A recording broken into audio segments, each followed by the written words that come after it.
संतोष देशमुखांचे कुटुंबीय सीआयडी अधिकाऱ्यांच्या भेटीला आता पोहोचलेले आहेत। धनंजय देशमुख केज शासकीय विश्रामगृहामध्ये आता दाखल झालेत। तपासाची माहिती कुटुंबाला दिली जाण्याची शक्यता आहे। महत्त्वाची आणि मोठी बातमी आपण पाहतोय, संतोष देशमुखांचे कुटुंबीय सीआयडी अधिकाऱ्यांच्या भेटीला आता पोहोचलेले आहेत। तर धनंजय देशमुख केज शासकीय विश्रामगृहामध्ये सध्या दाखल झाल्याची महत्त्वाची अपडेट आपण पाहतोय।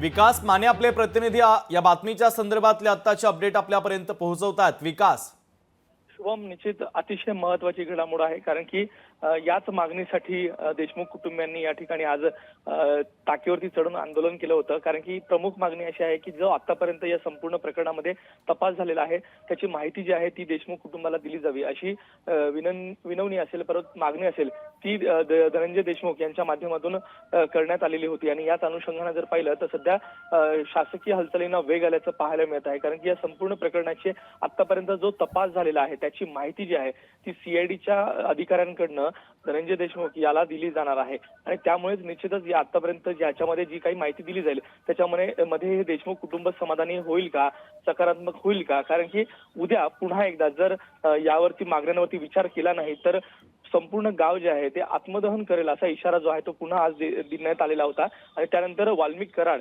याला देखील उद्या केज न्यायालयामध्ये हजर केलं जाणार आहे। त्यामुळे अतिशय महत्त्वाची ही भेट मानली जात आहे। सीआयडीचे एसपी आहेत सचिन पाटील, त्यांच्यासोबत ही बैठक आणि ही माहिती देण्याचं काम जे आहे ते सध्या सुरू आहे। कारण की धनंजय देशमुख याच्यासह जे देशमुख कुटुंबातील प्रमुख सदस्य आहेत ते देखील या बैठकीसाठी आणि याची माहिती जाणून घेण्यासाठी केज विश्रामगृहामध्ये दाखल झालेले आहेत।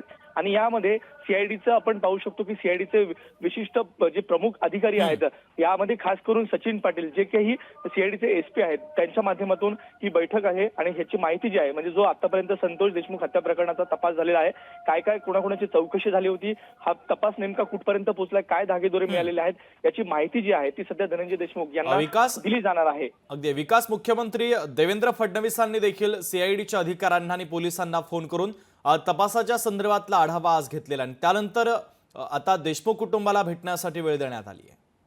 हो, पहिल्या दिवसांपासूनच म्हणजे हे प्रकरण घडल्याच्या नंतर यामध्ये देवेंद्र फडणवीस जे मुख्यमंत्री आहेत अतिशय भूमिका महत्वाची आपल्याला पाहायला मिळत आहे। कारण की या संपूर्ण प्रकरणात कोणाचीही हयगय जी आहे ती कोणालाही पाठीशी घातलं जाणार नाही असं त्यांनी स्पष्ट केलेलं आहे।